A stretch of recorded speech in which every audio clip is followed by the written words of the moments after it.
کسی کے پیسے پڑے ہوئے مل جائیں، بندہ کہے تو میرے ہو گئے. کوئی بھول جائے سامنے والا تو ادھر دینے کے لیے بھی تیار نہیں ہوتا.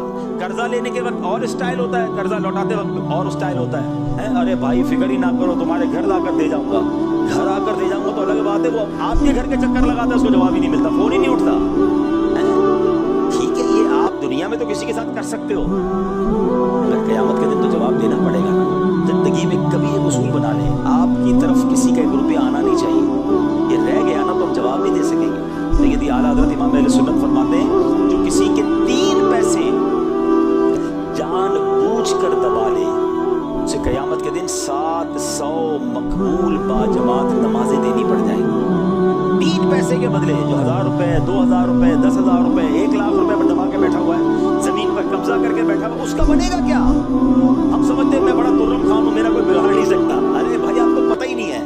دیکھیں میں آپ کو جو بات کہنے جا رہا ہوں نا وہ بہت بڑی میری زندگی کا نچوڑ ہے، اور میں نے یہ باتیں بڑے بڑے لوگوں سے بھی سنی ہے جو مجھ سے بھی بڑی عمر کے ہیں. شاید آپ کو ابھی نہ سمجھ آئے، لیکن جو 50 سے اوپر کے وہ میری بات کی تائید کریں گے. آپ ایک بات نوٹ کر لیں، لکھ لے گئی، جس نے جس کے پیسے کھائے نا وہ کبھی زندگی میں کامیاب آپ کو نظر نہیں آئے. پیسے کھانے والا آپ کو چھپتا ہوا، آپ کو ڈرتا ہوا، آپ کو تباہ ہوتا ہوا نظر آئے گا. اور جس کے کسی نے پیسے کھائے نا اللہ نے اس کو اس سے زیادہ پھر لوٹا دیے.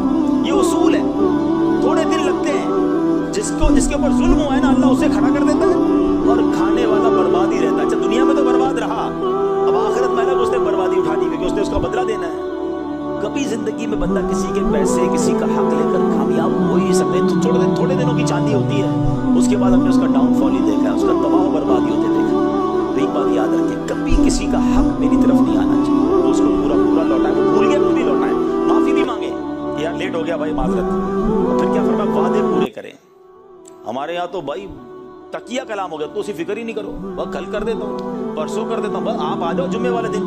اچھا یہ بولتے وقت بھی پکا ارادہ ہوتا ہے کہ ہونا نہیں، ڈولی ہی دینی. بتائیں عجیب عجیب نام رکھے ہوئے ہم نے. وہ ایک محاورہ مشہور کر دیا، وعدہ ہی کیا جو وفا ہو جائے. معاذ اللہ، ارے وعدہ ہوتا ہی وفا کرنے کے لیے. بس میں کل پہنچ رہا ہوں، فکر ہی نہیں کرو، تمہارے گھر آ رہا ہوں، ارے بس پرسوں ہو گیا کام. نہیں اب تو کچھ لوگ ایسے ہیں جو جتنی قسمیں کھانے یقین بھی نہیں آتا ہے. میرا بھی ایک جملہ مشہور ہو گیا، لوگ کہتے ہیں نا تسی فکر نہ کرو. میں نے جو کہتا تسی فکر نہ کرو اس کی زیادہ فکر کرو. ہر بات بھی کہتا فکر ہی نہ کرے، ہو گیا کام. آپ ٹینشن ہی نہ لیں. جو یہ کہتا ہے ٹینشن نہ لو، اس کی زیادہ ٹینشن لینی پڑتی ہے کیونکہ یہ اس کا تکیہ کلام ہے. نہ کریں ایسا آپ. اچھا پھر ایسا بندہ جو ہے نا یوں سمجھے آہستہ آہستہ دوست کھو دیتا ہے، اعتماد کھو دیتا ہے. آپ ایسے بن جاؤ کہ آپ کہو نا آپ کا کام ہو جائے گا، سامنے والے کو پتا ہے اس کی بات پتھر کی لکیر ہے، وہ آپ پر اعتماد کرے گا. یار اس نے آج تک جب جو بولا ہے نا وہ ٹائم پہ کیا ہے. ہم سمجھتے ہیں کہ گولی دے کے ہماری گاڑی چل رہی ہے آگے، نہیں چلے گی. آہستہ آہستہ آپ دیکھیں نا دکاندار کون سا چلتا ہے. آپ محلے میں سودا کس سے لیتے ہیں؟ آپ بعض دکاندار ایسے جو مہنگا سودا دیتے ہیں آپ جا کے اس سے لے لیتے ہیں کہ یار یہ سچا دیتا ہے. وہ سستا تو دیتا ہے مگر ملاوٹ کرتا ہے، تو ملاوٹ والے کا کاروبار آگے جا کے بند ہی ہوتا ہے. اور اچھی کوالٹی کا مہنگا بھی لوگ خریدتے ہیں. بالکل ایسے ہی بندہ وہی چلے گا. تو آپ اپنی آرگنائزیشن میں، اپنے ادارے میں، اپنے جاب میں بھی آگے جب ہی بڑھیں گے جب آپ سچے ہوں گے. آپ کا ایچ او ڈی کہے گا یار جب بولتے کوئی جھوٹ بولتا ہے، جب دیکھو کوئی بہانہ کرتا ہے. آہستہ آہستہ آہستہ ڈاؤن. پھر آپ پتہ کیا کہیں گے، پتہ نہیں مجھے کیوں پیچھے کرتے ہیں، مجھے آگے نہیں بڑھاتے، میری تنخواہ نہیں بڑھاتے، میرا گریڈ نہیں بڑھاتے. بھائی آپ کی باتیں ہی سمجھ نہیں آتی.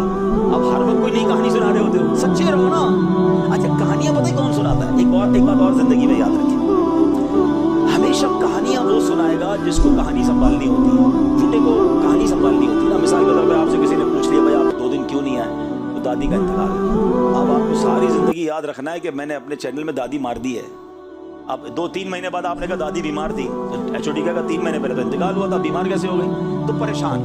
جو جھوٹا ہوگا نا وہ ہمیشہ پریشان رہے گا. اچھا کسی نے پوچھا کہاں رہتے ہو، اچھا ذرا بھرم بھی مارنا تھا، اب لیاری بولوں گا تو نہیں، میں تو جمشید روڈ پہ رہتا ہوں یا میں حیدرآباد رہتا ہوں. اب ساری زندگی اس دوست کے ساتھ یاد رکھنا ہے میں لیاری میں نہیں رہتا، اس کے سامنے حیدرآباد رہ رہا ہوں. اس کو سچے کو ٹینشن ہی کوئی نہیں ہے. اس کو نیند سے اٹھا کے پوچھو کہاں رہتے ہو، جہاں رہتا ہے وہ بتا دے گا کہاں رہتا ہوں. کیا کرتے ہو تو یہ کرتا ہوں. جھوٹا آدمی مضطرب رہے گا، پریشان رہے گا، فائلیں سنبھالتا ہوا رہے گا. جس کے پاس بہت ساری فائلیں ہوں، چھپا کے چل رہا ہو، وہ ایسا ہی ہوتا ہے جھوٹا. کیونکہ کسی کو کوئی کہانی سنائی ہوئی ہوتی ہے، کسی کو کوئی. اچھا ہم سمجھتے سامنے والا ہماری باتوں میں آ گیا، سب کو سمجھ آ رہا ہوتا ہے یار یہ گھما رہا ہے، یہ پھرا رہا ہے، چلا ہمیں بھی چلا رہے ہوتے لوگ. مگر ایک وقت آتا ہے جب ہماری جگہ کوئی صحیح آدمی ملتا ہے نا، ہمیں ٹرمینیٹ کر دیا جاتا ہے. جھوٹے کی جگہ نہیں بنتی ہے. یاد رکھو، سچے رہیں، سیدھے رہیں، امانت دار رہیں. وعدے نہیں کر سکتے منع کر دیں. آپ کو پتہ ہے دنیا میں کورس کروایا جا رہا ہے آج کل. ہاؤ ٹو سے نو, نہیں کہنے کا طریقہ. نہ کہہ دیں یار, نہ کہیں کہ ہو جائے گا. آپ کسی کو آسرے پہ رکھے ہوئے اور کرنا بھی نہیں ہے, پیار محبت سے سمجھا دیں, معذرت خواہ حضور میں نہیں کر سکتا, اللہ آپ کا کام آسان کر دے, مگر میں آپ کی مدد نہیں کر سکتا. مدد نہیں کر سکتے, منع کر دیں.